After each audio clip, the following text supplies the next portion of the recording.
Donc merci de nous avoir écoutés jusque-là. Alors pourquoi est-ce qu'on a lancé une nouvelle certification alors que les actuelles marchent assez bien? C'est parce que je ne vais pas vous apprendre que les compétences digitales ne se limitent pas à la bureautique. Aujourd'hui, on est amené à servir d'ordinateur, même au travail, de façon bien différente que seulement utiliser des logiciels de la gamme Microsoft Office. Et par contre, comme pour la bureautique, l'auto-évaluation est souvent optimiste. C'est-à-dire que quand vous demandez à quelqu'un est-ce que vous êtes à l'aise avec votre smartphone ou avec Twitter ou avec Google, de façon générale, il va répondre oui parce que chacun d'entre nous arrive à obtenir le niveau d'utilisation dont il a besoin pour vivre ou pour vivre correctement dans une vie relativement pratique. Et ce niveau dépend des besoins qu'on a. Donc on arrive toujours à s'autosatisfaire, mais si on essaye de placer ça sur une échelle absolue, on va s'apercevoir que on utilise mal Google ou on n'utilise pas bien son smartphone, et que du coup, cette évaluation de mon niveau sur les compétences digitales, elle est souvent optimiste. Par ailleurs, dans de nombreux pays, en France, mais aussi au Royaume-Uni, aux Pays-Bas, il y a de plus en plus d'initiatives publiques, gouvernementales, sur la fracture numérique, sur le retour à l'emploi, qui travaillent sur les compétences digitales. Et avant de travailler sur la bureautique, il faut d'abord vérifier que la personne sait se servir d'un ordinateur, sait l'allumer, c'est ce que c'est qu'un logiciel, une application. Donc, le travail sur le retour à l'emploi, sur les compétences digitales de façon générale, c'est pas un travail sur la bureautique. C'est un travail beaucoup plus large, et la bureautique, on va dire qu'elle vient après. Donc par conséquent, avec un test comme ça, on peut toucher un public beaucoup plus large. Il y a beaucoup de gens qui ne sont pas du tout au niveau du TOSA, qui ne savent pas se servir de Word et qui par ailleurs n'ont même pas besoin de s'en servir. Donc du coup, ce n'étaient pas des populations qui sont pourtant, vous, des stagiaires chez vous, et que nous, on pouvait adresser à travers nos tests actuels. Donc ces tests sont beaucoup plus larges en termes de domaine, et aussi, par certains côtés, on le verra, plus facile. Donc on s'adresse à un public beaucoup plus large, qui est intéressé par le digital, mais qui n'est pas intéressé par la bureautique. Alors maintenant, je vais vous présenter le référentiel. Alors on ne va pas rentrer trop dans les détails, il va bientôt être publié. Mais il a 5 compétences. Donc la première, c'est le web. Donc le web, d'abord, ça répond à la question que peut-on faire sur Internet? Parce qu'il y a des gens qui ne savent pas nécessairement moins. Il s'agit de savoir tout ce qu'on peut faire sur Internet. On peut acheter sur Internet, on peut payer ses impôts sur Internet, on peut aller sur des forums sur Internet, donc vraiment l'utilisation générale. Donc ça revient à identifier les différents types de sites. Et puis quand même sur Internet, on passe son temps à faire des recherches. Donc il y a pas mal de questions orientées sur la recherche Internet. Par exemple, il y a une question qui est quand vous faites une recherche sur Google, dans quel ordre arrivent les réponses? Est-ce que c'est par pertinence, ce qui est la bonne réponse, ou est-ce que c'est parce que le premier site, c'est le plus connu, celui qui a le plus de visites? Donc on a plein de questions sur les recherches. Dans les logiciels et fichiers, on va s'attaquer à des choses du type qu'est-ce qu'un PDF, qu'est-ce qu'un fichier image, quels sont les formats pour stocker du son ou de la vidéo, à quoi servent certains logiciels, identifier les grandes familles de logiciels, et puis les bases du traitement de texte, c'est-à-dire quand même savoir rentrer du texte dans un traitement de texte, l'imprimer, l'enregistrer, savoir ce que c'est qu'un paragraphe, les composants de base du traitement de texte. C'est le seul composant bureautique du test. On n'a pas de tableur, on n'a pas de présentation ou infime. Vraiment, les seules questions orientées logicielles, elles portent sur le traitement de texte. Ensuite, on va parler du matériel et du système d'exploitation, donc les composants de l'ordinateur, le clavier, les périphériques, l'utilisation du clavier et de la souris. Donc on a vraiment des questions de base sur le clic gauche, clic droit et sur de la saisie de texte au clavier. La connectique, tous les câbles qui servent à relier des périphériques et des ordinateurs, et des fonctionnalités de base de l'environnement du système d'exploitation. Donc là, on est sur Windows. Aujourd'hui, elles ne sont pas encore sous forme de manipulation, c'est-à-dire qu'on est plus sur du cliquer dans une zone ou du QCM ou du relier, identifier des zones de l'écran. On va bientôt les faire en manipulation. La raison pour laquelle on est un peu en retard là-dessus, c'est que ça pose des problèmes de sécurité assez importants. C'est-à-dire qu'aujourd'hui, dans les questions de manipulation du TOSA où vous utilisez vraiment le logiciel, vous êtes contraint dans le logiciel. C'est-à-dire que ce qui s'ouvre dans la fenêtre, c'est un Excel. Donc vous pouvez faire n'importe quoi sur Excel, mais vous pouvez le faire que sur Excel. Quand on va se mettre à poser des questions sur Windows, là, vous pouvez faire n'importe quoi sur Windows. Et là, c'est un peu plus embêtant parce que vous pouvez vraiment casser l'ordinateur, ce qui va gêner les autres personnes qui passent des tests en même temps. Donc, on y travaille et c'est un tout petit peu plus compliqué. Et puis, on a quelques questions sur les bases du cloud. Alors, on ne va pas vous demander si vous servez d'Azure ou d'AWS, mais plutôt les fonctionnalités du cloud en termes de stockage des documents à distance, OneDrive, Google Drive ou des choses comme ça. Les deux derniers domaines, c'est les réseaux et communications numériques, où là, il y a une grande partie sur la messagerie, ce qu'on appelle vraiment, ce qu'on intègre dans communication numérique, c'est la messagerie. Donc avec des questions sur les webmails et sur Outlook. On va aussi parler des fournisseurs d'accès Internet et des opérateurs de téléphonie mobile, savoir ce qu'ils sont, savoir ce que c'est que du triple play, savoir la différence entre un opérateur mobile et un opérateur virtuel, des choses comme ça. Donc là, on est vraiment très très éloigné de la bureautique. Sur le streaming, est-ce que c'est légal, est-ce que c'est pas légal, qui fait du streaming, comment les gens en font. Et sur l'utilité des principaux réseaux sociaux. On ne va pas aller vous poser des questions précises sur comment faire ceci dans LinkedIn ou comment faire ceci dans Facebook. On va plutôt vous dire, est-ce que vous savez à quoi sert LinkedIn? Est-ce que vous savez à quoi sert Facebook? Est-ce que vous savez à quoi sert Twitter? Est-ce que vous savez à quoi sert Instagram? Donc plutôt positionner le candidat dans sa connaissance de cet univers, non pas dans son utilisation. Et puis enfin, on va parler de la sécurité. Donc les protocoles, sécurité des protocoles, aussi bien des protocoles Internet, HTTP, HTTPS, que des protocoles réseau au niveau du Wi-Fi. Les mots de passe, les bonnes pratiques sur les mots de passe. Le spam, qu'est-ce que c'est qu'un spam? Comment reconnaître un spam? Comment se protéger des spams? Et puis les virus, les antivirus et le firewall. Donc on est sur un test qui a un domaine beaucoup, beaucoup plus large et où on voit que les personnes... son spectre est tellement large que les populations visées sont du coup extrêmement larges aussi, parce qu'avec un tel référentiel de compétences, on peut vraiment vérifier où en est le candidat par rapport au numérique. Alors il y a une question qui se pose, ou qui ne se pose pas d'ailleurs, mais qui est importante, c'est comment il se positionne par rapport au référentiel CLEA, qui lui-même a une composante. Alors je ne sais pas si vous êtes tous familiers avec CLEA, mais c'est l'ancien socle de compétences. Donc CLEA a une partie qui s'appelle technologie de l'information. En fait, historiquement, on a fait le test CLEA technologie de l'information avant de faire le test TOSA digital. Et en fait, toutes les questions du test CLEA qu'on a produit technologie de l'information sont incluses dans le test TOSA digital. Donc, le test inclut totalement le référentiel CLEA, vraiment totalement, mais on y a rajouté beaucoup de choses qu'on estimait nécessaires pour notre besoin. La méthodologie. On n'a pas réinventé la roue. On est resté sur les méthodologies qui sont celles des autres tests et certifications TOSA. Donc c'est un test adaptatif. La difficulté des questions s'adapte aux réponses du candidat. Les questions sont équilibrées sur les différentes compétences. Alors, je ne sais pas si vous l'avez remarqué dans les tests bureautiques TOSA, mais on fait des rapports avec 4 compétences. Mais en fait, le test, en plus d'être adaptatif, s'efforce de tester de façon équipondérée le candidat sur les 4 compétences. Donc il va faire tourner les compétences tout le temps pendant qu'il pose les questions. Et là, ça va être le même principe, c'est-à-dire qu'on va s'assurer qu'on a bien testé le candidat sur les 5 domaines que je viens de vous présenter.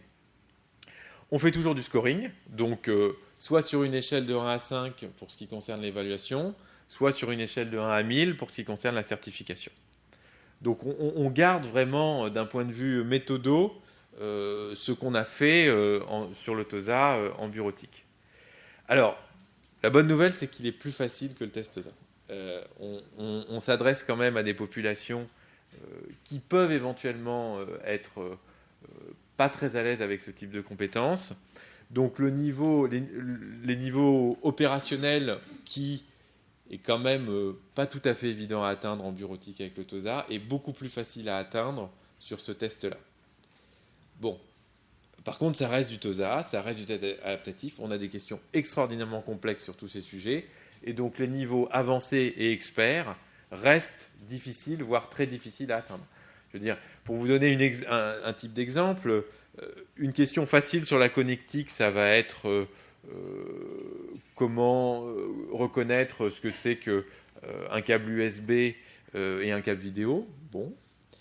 Une question très difficile à connectique, ça va être, on va vous présenter, je ne sais pas si vous connaissez la norme DVI, mais il y a plein de normes DVI, on va vous dire, reconnaissez chaque type de cap DVI.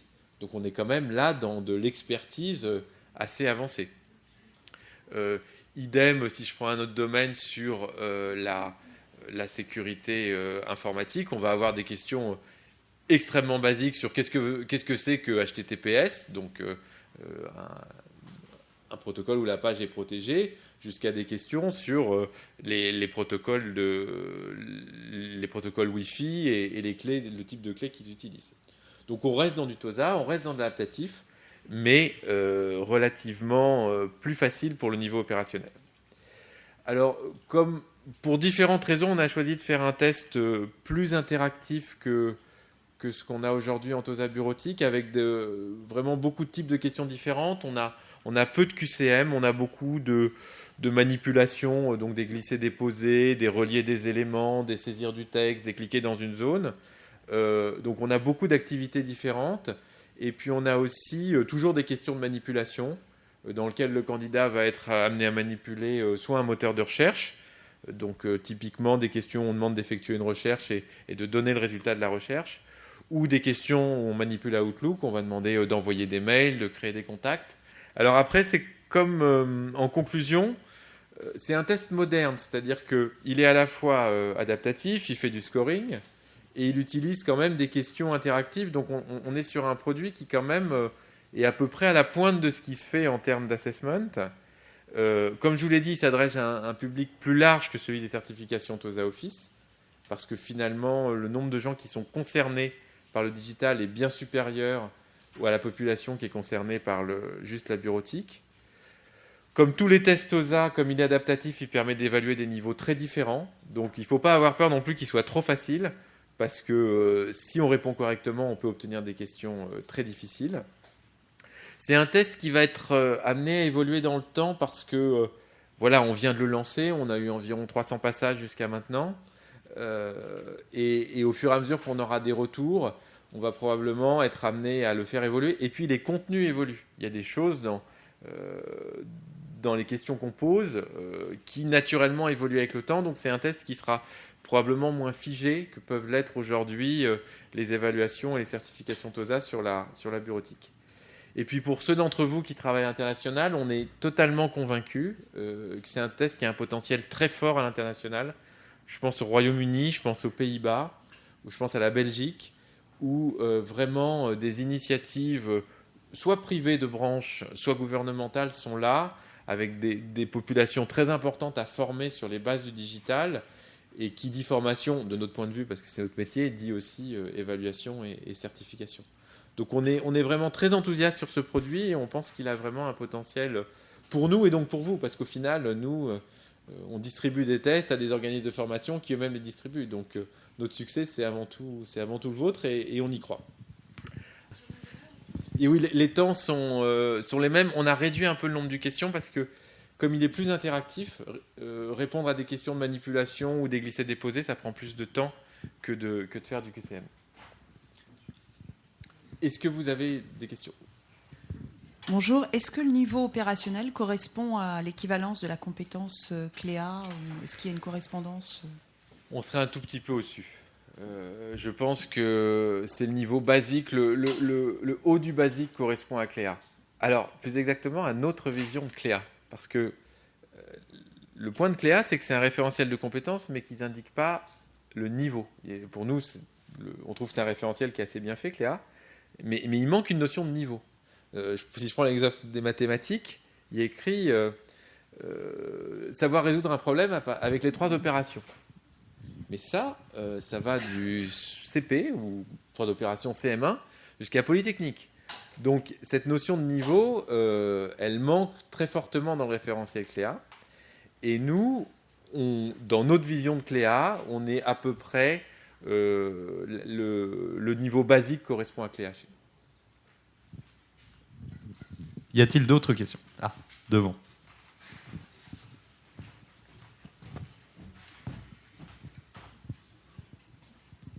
Merci.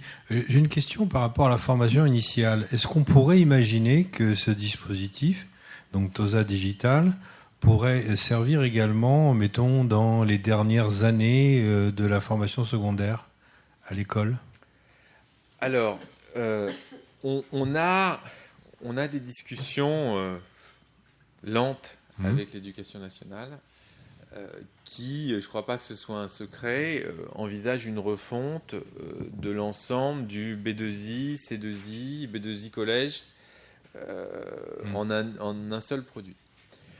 Je pense que l'éducation nationale voudra faire son propre référentiel, et c'est naturel, c'est quand même leur métier. Est-ce qu'on travaillera avec eux là-dessus? J'espère. Mais maintenant... Je pensais au B2I adulte en particulier. Alors, le B2I adulte, là, je crois qu'il y a quelqu'un qui représente l'éducation nationale et les Greta dans la pièce. La première fois qu'on a parlé avec François Isquin du sujet, il nous a dit, écoutez, nous on a le B2I adulte, on est le distributeur exclusif, on vous aime beaucoup, mais on ne va pas s'en servir. Maintenant, peut-être que les choses évoluent avec Cléa, avec d'autres sujets. Donc aujourd'hui, je pense qu'on travaille très bien avec l'éducation nationale. Elle a son propre produit là-dessus. Là, c'est à eux de décider s'ils veulent continuer à utiliser le leur ou commencer à utiliser le nôtre. Mais nous, on est mal placé pour répondre à cette question. Une autre question. Il s'agit bien d'un test et pas d'une certification. Il y a les deux. Il y a une éval et une certif. Éligible CPF. Ah, éligible CPF. Alors... Question piège. Non, elle n'est pas piège. C'est binaire. Aujourd'hui, la réponse est non, parce que si on prend la fiche CPF du TOSA, qui est la 8, la certification TOSA Digital n'y figure pas. Donc on a commencé à approcher la CNCP, parce que historiquement, la CNCP avait accepté qu'on modifie notre fiche, par exemple pour ajouter Outlook, sans repasser en commission. Et là, ils nous ont dit, et je trouve que c'est tout à fait légitime de leur part, écoutez, vous n'allez pas revenir tous les 6 mois avec une nouvelle certification et on va modifier votre fiche à chaque fois. Donc là, vous repassez en commission. Jusque-là, je trouve ça très bien. Et je leur ai dit, écoutez, nous, il n'y a pas de souci, ça nous paraît naturel. Par contre, il y a une chose qu'on veut, c'est qu'on n'ait qu'une seule fiche, parce qu'on a un seul code CPF. Les codes CPF sont associés à une fiche. Donc, et par contre, sur la liste nationale, sur la LNI, il y a écrit les certifications TOSA.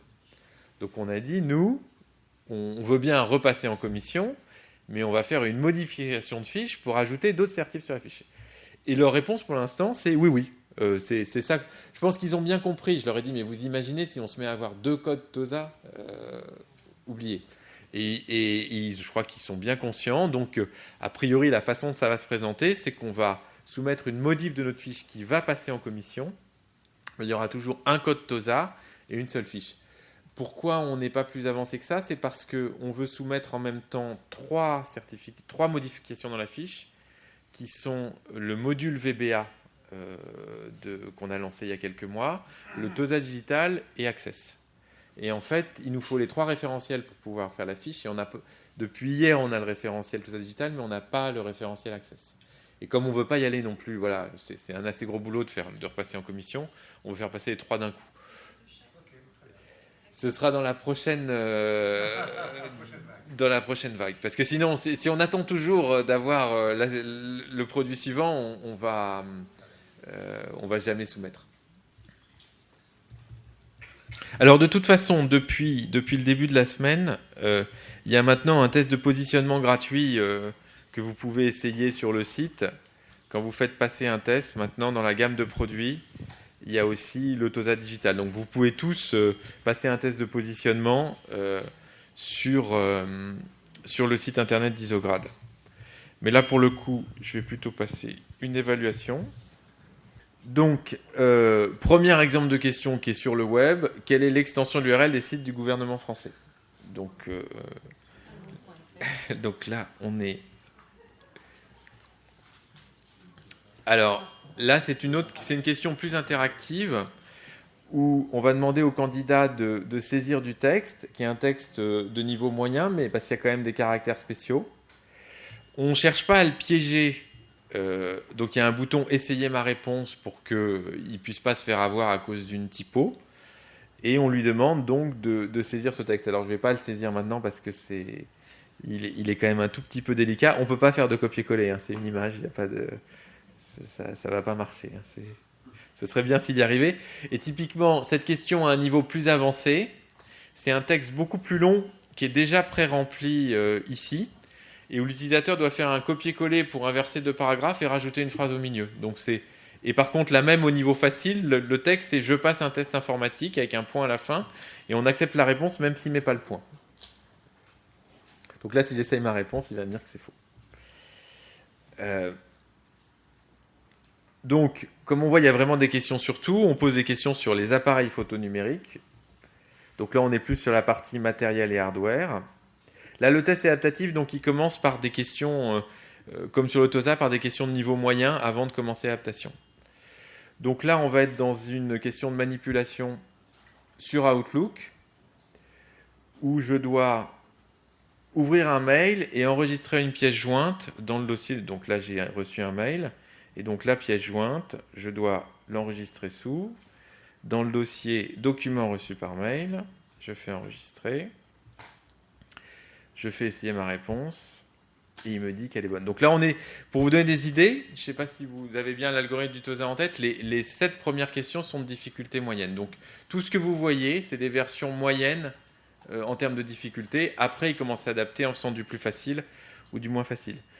Autre sujet, que sont les DRM? Sujet important. Qui sont des fournisseurs d'accès? Donc là, je pense qu'en termes d'activité, on n'a pas vu trop d'activités différentes, mais par contre, on voit bien la diversité des questions. Là, on demande qui sont les fournisseurs d'accès Internet. Est-ce que Google, Yahoo ou SFR sont des fournisseurs d'accès Internet? Donc là, j'ai mal répondu. Donc au bout d'un moment, quand le test va s'adapter, exactement, moi, à partir de la question suivante, il va commencer à me poser des questions plus faciles. Donc là, il souhaite savoir où je dois appuyer pour imprimer un document. Alors, c'est un peu contre nature sur Word. Je ne sais pas, pour ceux qui le savent, il faut appuyer sur Fichier. Donc là, c'est une question cliquer dans une zone où, quand je clique, j'ai un petit curseur qui apparaît et qui m'indique l'endroit où j'ai cliqué. Voilà, donc un autre type d'activité, c'est du relier, où là, on va me demander de relier les principaux icônes que l'on peut rencontrer sur le web avec le nom correspondant.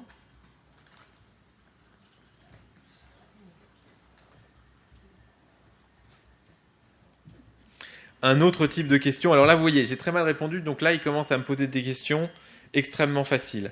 Pour sauvegarder mon document, je choisis la commande enregistrer.